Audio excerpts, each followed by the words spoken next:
Les électeurs français et slovènes ont boudé les nationalistes pour soutenir les dirigeants pro-Union européenne. Un soulagement pour Bruxelles. Pouvoir d'achat, environnement ou encore guerre en Ukraine, de nombreux chantiers attendent le président réélu Emmanuel Macron. Au lendemain de la réélection d'Emmanuel Macron, la victoire du président sortant est surtout vécue comme un soulagement plutôt qu'un véritable succès.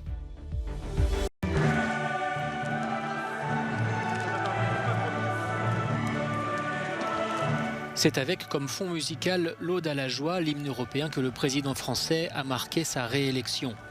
Pour l'Union européenne, le succès d'Emmanuel Macron face à la candidate d'extrême droite est un soulagement. Ce succès écarte la perspective d'une paralysie au sein du projet commun. Mais face à la guerre en Ukraine et à ses conséquences, c'est avant tout la gestion de ces crises qui va dicter l'agenda politique du chef de l'État. La priorité, c'est l'urgence de la guerre en Ukraine, de ses conséquences économiques, les questions d'Europe de la défense, comment juguler l'inflation, comment sortir du pétrole et du gaz russe, la question des sanctions aussi sur la Russie. Et puis, il y a certains chantiers à faire avancer, notamment la question du mécanisme carbone aux frontières pour la transition climatique. Mais le succès d'Emmanuel Macron ne doit pas masquer la défiance exprimée par les électeurs de Marine Le Pen envers le projet européen. Avec 41% des voix, ce vote pour l'extrême droite marque la nouvelle fracture dans le monde politique. Le grand débat en France, après avoir été un débat droite-gauche, est un débat ouverture-fermeture, optimiste-pessimiste, bénéficiaire de la mondialisation ou victime de la mondialisation. Après la France, les populistes ont connu un autre revers en Europe. Le Premier ministre slovène Janez Janša a perdu les élections législatives face au candidat libéral. Cette défaite isole un peu plus le Premier ministre hongrois Viktor Orban, qui défend un programme illibéral face à l'UE. Le résultat slovène était en fait tout aussi intéressant et important que le résultat français, car le Premier ministre Janez Janša, une figure semblable à Viktor Orban, a été battu de manière très nette et quelque peu inattendue. Et c'est au moins la troisième grande défaite des populistes, des leaders de droite en Europe au cours des 6 derniers mois, y compris celle de Boyko Borisov en Bulgarie et de M. Babiš en République tchèque.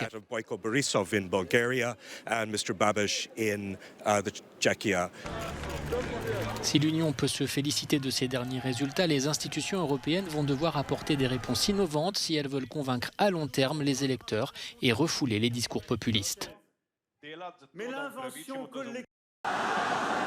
Lors du discours qui a suivi l'annonce de sa réélection, Emmanuel Macron l'a assuré, ce nouveau mandat ne sera pas dans la continuité de celui qui s'achève. Le président est en effet attendu sur plusieurs chantiers prioritaires qu'il souhaite lancer dès le début de son quinquennat.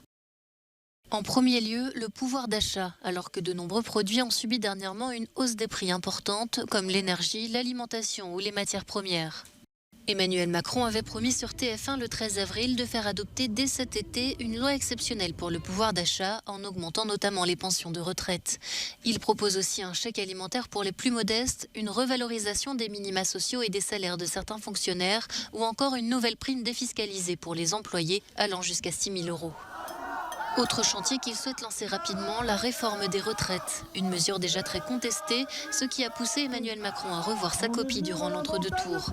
Il souhaite désormais repousser de 4 mois par an l'âge de départ pour arriver à 64 ans en 2027 ou 2028, avec une clause de revoyure en 2031 pour un éventuel passage à 65 ans. Le président élu est également attendu au tournant sur l'écologie, alors que son dernier mandat n'a pas été à la hauteur des ambitions et que l'État français a été condamné pour inaction climatique. Là encore, Emmanuel Macron a multiplié les promesses durant l'entre-deux tours. Son futur Premier ministre sera par exemple directement chargé de la planification écologique pour réduire de 40% les émissions de gaz à effet de serre d'ici 2030. Il prévoit aussi la construction de nouveaux EPR nouvelle génération et de parcs éoliens en mer, ou encore la rénovation énergétique de 700 000 logements par an. Enfin, le président réélu devrait être rapidement rattrapé par les dossiers internationaux, notamment la guerre en Ukraine. Alors qu'il est toujours à la tête du Conseil de l'Union européenne, le chef de l'État français devra s'attaquer aux questions du gaz et du pétrole russe. Emmanuel Macron a également affirmé qu'il souhaitait maintenir le dialogue avec Vladimir Poutine pour obtenir un cessez-le-feu. Aucune rencontre n'est toutefois prévue pour l'instant. Le chef de l'État se rendra d'abord à Berlin pour rencontrer, comme le veut la tradition, son homologue Olaf Scholz. Comme un air de déjà-vu à l'ombre de la Tour Eiffel, les prochains jours seront un bis repetita pour Emmanuel Macron, du moins du point de vue institutionnel. Pour le reste, il va falloir s'adapter au message envoyé par les Français. Le Conseil constitutionnel doit publier les résultats officiels de l'élection présidentielle mercredi. Le même jour, Emmanuel Macron tiendra un Conseil des ministres. Le mandat d'Emmanuel Macron prend fin le 14 mai. Il devra donc fixer une date pour sa cérémonie d'investiture d'ici là au Palais de l'Élysée. C'est la 4e fois qu'un président se succède à lui-même sous la Ve République et cela rend généralement cette cérémonie moins spectaculaire. Verra-t-on à nouveau Emmanuel Macron remonter les Champs-Élysées? En 2002, Jacques Chirac, pour sa réélection, y avait renoncé.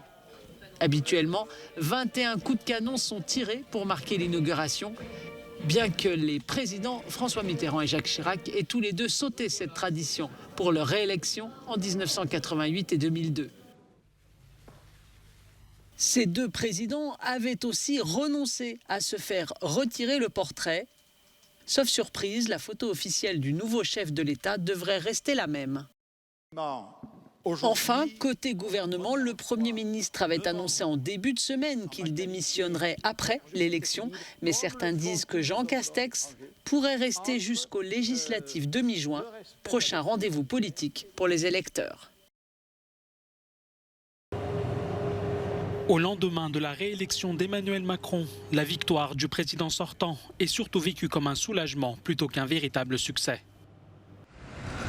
C'est surtout du soulagement. Parce qu'on a battu l'extrême droite. Maintenant, c'est quand même pas de la joie parce qu'on voit que les résultats pour l'extrême droite ont monté énormément depuis... Moi, personnellement, j'ai voté et je peux même le dire en vrai, j'ai voté Macron. Mais il faut savoir qu'en vrai, moi, je pense que c'est un peu une déception entre guillemets parce que je suis content que l'extrême droite ne soit pas passée au pouvoir. Mais je ne pense pas que Emmanuel Macron représente une grande majorité des Français. À Bordeaux, alors qu'Emmanuel Macron a obtenu 80% des voix, beaucoup affirment être mitigés et expriment leur mécontentement. Je suis attentiste et sceptique. Sceptique parce que prononcer le mot écologie, ce n'est pas du tout avoir un programme qui prend en compte l'écologie et l'urgence planétaire. On n'est pas content et on espère beaucoup plus de M. Macron, en l'occurrence, qu'il tienne ses promesses. Voilà. Le président Emmanuel Macron a maintenant 5 années de plus devant lui pour essayer de rassembler les Français et de répondre à leurs besoins. Elle a perdu l'élection présidentielle au niveau national, mais Marine Le Pen remporte haut la main le vote ultramarin. La candidate du Rassemblement national est arrivée en tête dans 8 territoires. Elle fait même mieux qu'en 2017 en Guadeloupe avec 69% des suffrages. En Martinique, à La Réunion, en Guyane et à Mayotte, elle décroche 60% des suffrages ou s'en approche. Des résultats d'autant plus surprenants que ces territoires s'étaient largement mobilisés pour Jean-Luc Mélenchon lors du premier tour. Parce qu'il y a des problèmes qui sont existants. On a des problèmes d'eau. Moi, je suis une soignante. J'arrive chez des clients et il n'y a pas d'eau pour laver les gens. On a fait appel à ça et rien n'a été entendu. Il y a des soignants aujourd'hui qui sont suspendus. Ils sont en grève. Personne ne dit rien. Le pouvoir d'achat a diminué. On n'a aucune réponse sur ça. Donc, c'est normal que la population réagisse. Et moi, je vous dis sincèrement que les résultats du vote de l'Outre-mer, en tout cas, ne m'a pas du tout surpris. Je pense que les Guadeloupéens ont voulu sanctionner Macron par rapport à ses décisions par rapport à la crise sociale. Mais je ne trouve pas que c'était le moment.